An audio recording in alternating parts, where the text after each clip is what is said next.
भाई अगर मेरे लिए काम करते तो 20 घंटे में ये सिर्फ एक एफिडेविट लेके गए मेरे घर से, और ये एफिडेविट मैंने ही दिया इनको, इलेक्शन कमीशन में जो मैंने एफिडेविट दे रखा है। तो इनकी तो तनख्वाह काट देनी चाहिए। क्या किया इन्होंने मेरे घर पे? और पूरे दिन लग के इन्होंने जो मेरी स्टेटमेंट रिकॉर्ड की, 43-44 क्वेश्चन उसके अंदर थे, 21-22 पेजों की मेरी स्टेटमेंट रिकॉर्ड करी, 8 बजे तक वो स्टेटमेंट पूरी हो गई। उसको ईडी के असिस्टेंट डायरेक्टर मयंक अरोड़ा साहब ने अपने गूगल ड्राइव से, अपने लैपटॉप से, मेरे घर के वाईफाई को इस्तेमाल करके किसी बीजेपी के आदमी से या अफसर से या वकील से शेयर किया। मुझे नहीं पता किससे शेयर किया, व्हाट्सएप पे शेयर किया। उसके बाद वो वापिस आया, फिर ये उस मेरी स्टेटमेंट पे कुछ पैराग्राफ्स को हाईलाइट करके मेरे सामने लेके आए कि साहब हमें ये हिस्सा आपकी स्टेटमेंट का हटाना पड़ेगा। मैंने भाई कैसे हटा दोगे आप, स्टेटमेंट मेरी है।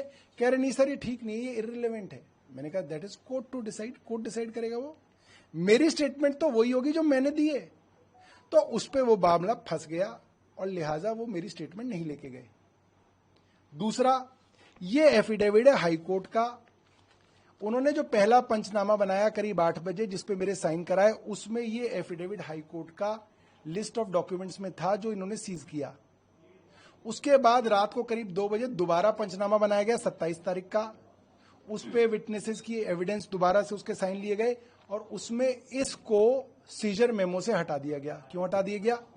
क्योंकि मैंने बताया कि इस हाईकोर्ट के एफिडेविट में मेरे वो सारे मिनट्स ऑफ मीटिंग लगे हुए हैं जो इस बात को साबित करते हैं कि मैं अफसरों को बार बार आदेश देता रहा कि अस्पतालों को बनाओ और ऐसे बनाओ, और अफसर जो हैं एलजी के कारण उन आदेशों को नहीं मान रहे थे।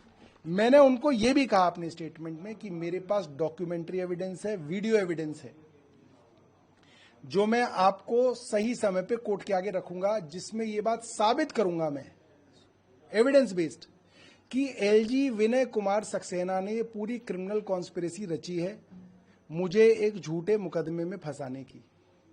इनकी जो इन्होंने मीटिंग्स ली हैं अफसरों के साथ, अफसरों ने जो मेरे साथ मीटिंग्स ली हैं, एलजी हाउस के अंदर जो मीटिंग्स हुई हैं, मेरे पास उनके भी एविडेंसेस हैं। और मैं आपको ये बताना चाहता हूं, अगर मैं 1-2 दिन में अरेस्ट हो गया तो मेरे वकील मेरे बिना पे उन एविडेंसेस के साथ प्रेस कॉन्फ्रेंस करेंगे, आप उसको कवर जरूर करिएगा। प्रेस कॉन्फ्रेंस दूसरी एक चीज और, ये जो प्रिंटर है मेरा और असिस्टेंट डायरेक्टर मयंक अरोड़ा साहब का जो लैपटॉप है, उसको सीज करना चाहिए, तुरंत सीज करा जाना चाहिए, क्योंकि उसमें फॉरेंसिक एविडेंस है कि मेरी स्टेटमेंट उसमें रिकॉर्ड हुई। उसके बाद वो स्टेटमेंट एडिट हुई, एडिट होने से पहले वो किसी अफसर के या किसी बीजेपी के आदमी के साथ शेयर हुई, गूगल ड्राइव और व्हाट्सएप के माध्यम से शेयर हुई। ये सब एविडेंस उनके लैपटॉप में मौजूद है और मुझे डर है वो उस एविडेंस को डिस्ट्रॉय करेंगे, ईडी उस एविडेंस को डिस्ट्रॉय करेगी। लिहाजा उस लैपटॉप को सीज किया जाए, मेरे इस प्रिंटर को सीज किया जाए। इसमें भी एविडेंस है कि क्या क्या चीजें इन्होंने इस प्रिंटर से प्रिंट करी और फिर सेजर मेमो में और स्टेटमेंट में उसको नहीं रखा। सर, प्रेस कॉन्फ्रेंस आपने करी, प्रिंटर आपने दिखाया, उसके बाद बयानों की भी बात आपने करी है, तो क्या कोई ऐसे कागजों पे आपसे साइन करवाए गए या फिर फाइनल इन्वेस्टिगेशन के बाद कोई साइन आपने उन पर कराया? देखिए ऐसा है, उनको ले दे के 2 डॉक्यूमेंट मिले। एक मेरा इलेक्शन कमीशन को दिया हुआ एफिडेविट है जो इलेक्शन कमीशन की वेबसाइट पे पड़ा हुआ है, पब्लिक डॉक्यूमेंट है। दूसरा, हाई कोर्ट के अंदर हेल्थ डिपार्टमेंट ने एक एफिडेविट दिया था, ये भी एक पब्लिक डॉक्यूमेंट है। ये 2 डॉक्यूमेंट उन्होंने लिए और इन डॉक्यूमेंट्स पे मेरे से पहले पेज से 20 पेज तक, इस पे 1 पेज से लेकर 89 पेज तक साइन कराए। वो साइन 26 तारीख के हैं, क्योंकि वो करीब 8 साढ़े 7 बजे साइन कराए गए। मगर फिर रात को 2 बज गए, 27 तारीख हो गई। अगर कोई चीज सीजर होती है तो 27 तारीख में वो सीजर होना चाहिए, निकलते वक्त आप उस पर साइन कराते हो। वो जो साइन है मेरे इनके डॉक्यूमेंट्स पे, वो 26 तारीख के आपको मिलेंगे।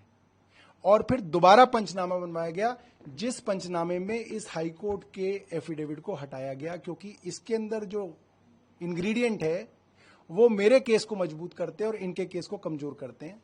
इसलिए मेरी स्टेटमेंट को भी हटा दिया गया, क्योंकि उस स्टेटमेंट में इसके अंदर जो मिनट्स ऑफ मीटिंग है उसका जिक्र है। सर, आपने प्रेस कॉन्फ्रेंस पर भी अपनी बात मीडिया के सामने रखी, मगर वीरेंद्र सचदेवा ने भी इस पे प्रतिक्रिया दी। उन्होंने कहा है कि अगर सौरभ भारद्वाज को एजेंसियों पे भरोसा नहीं है तो कोर्ट के दरवाजे खुले हुए हैं, नौटंकी और ड्रामा का ऐसा सब है, नहीं कराना। वीरेंद्र सचदेवा जैसे कई आए कई गए, उसको बोलो कि अपना काम करे।